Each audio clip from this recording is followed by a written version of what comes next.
Olá pessoal, tudo bom? Hoje a gente vai conversar sobre revisão de literatura. É uma série de vídeos que eu estou gravando para a gente se preparar para a nossa aula depois é, de debate, tá ok? Vamos começar a pensar o que que é uma revisão de literatura. É, Basicamente é onde a gente está mostrando teorias e está mostrando pesquisas que antecederam a nossa pesquisa.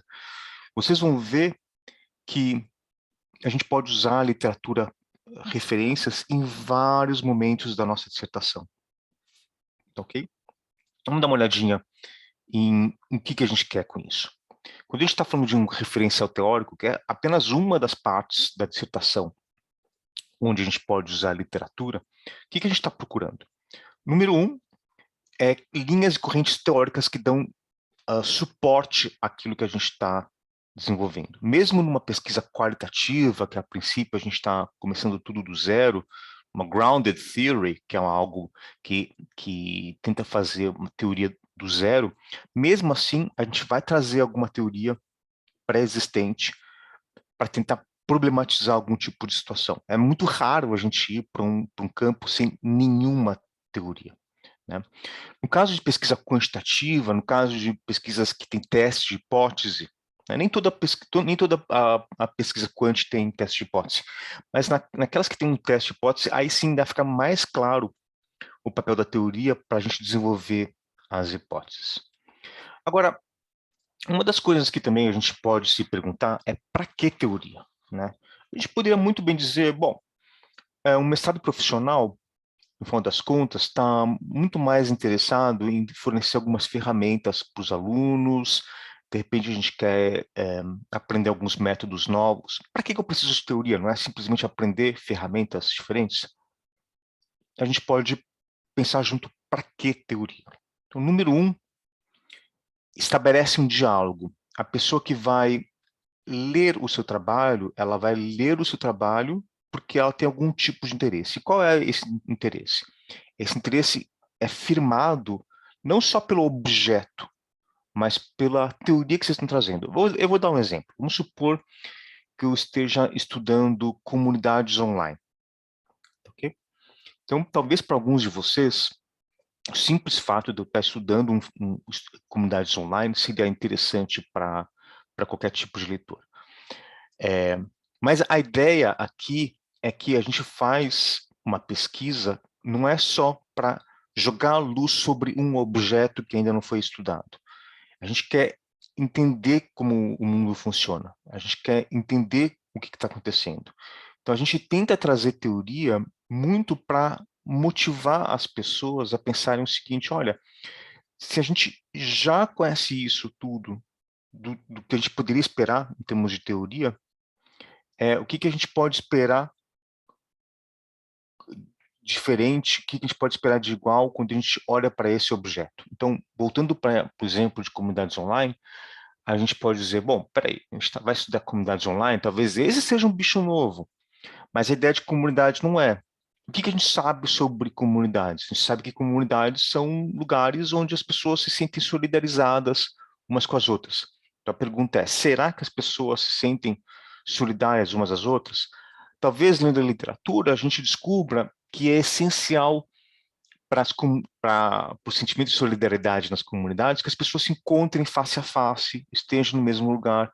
E aí alguém pode dizer, não, peraí, justamente isso é diferente numa comunidade online. Então aí você vê o tipo de perguntas de pesquisa que nasce.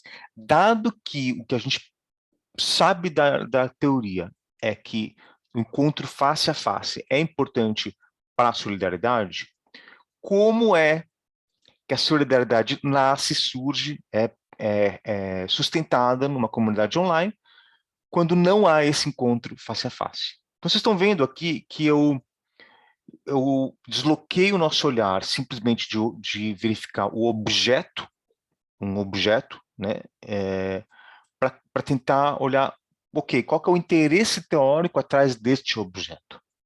Então, a gente viu que a gente estava olhando para a comunidade online, agora a gente está olhando para alguma coisa um pouco mais interessante.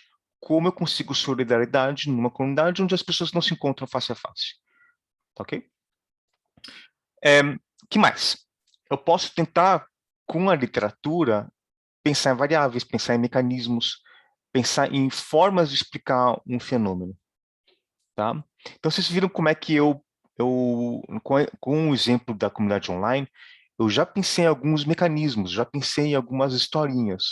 Olha que interessante, numa comunidade tradicional, a forma de eu gerar solidariedade tem a ver com os encontros face a face. Eu posso tentar contar a história do porquê disso. Quando a gente for ter a aula de hipóteses, a gente vai entrar mais a fundo nesses mecanismos. Mas basta, por enquanto, a gente pensar que, olha, provavelmente eu posso pensar em mecanismos alternativos em comunidades online que ainda não estavam registrados na literatura. Que mais? Quando eu estou fazendo escolhas teóricas, escolhas conceituais, escolhas de variáveis, escolhas de como construir uma variável, como escolher um método, tudo isso pode ser justificado pela literatura. Então, vamos supor que eu estou estudando poder numa organização. Poder pode ser entendido de várias formas, pode ser mensurado de várias formas, né? Então, certamente, como já foi um assunto muito estudado antes, certamente vale a pena dar uma olhadinha na literatura e pensar como é que isso que foi feito, né? Porque a gente não quer também reinventar a roda.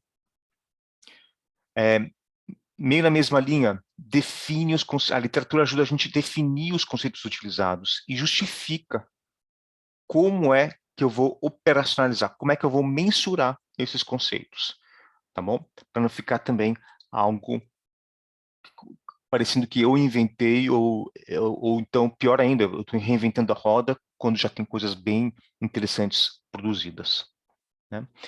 E algo que também é interessante é que muitas vezes numa pesquisa quantitativa, por exemplo, a gente encontra correlações, né? E muitas vezes a gente precisa explicar o que está acontecendo, ou entender o que está acontecendo.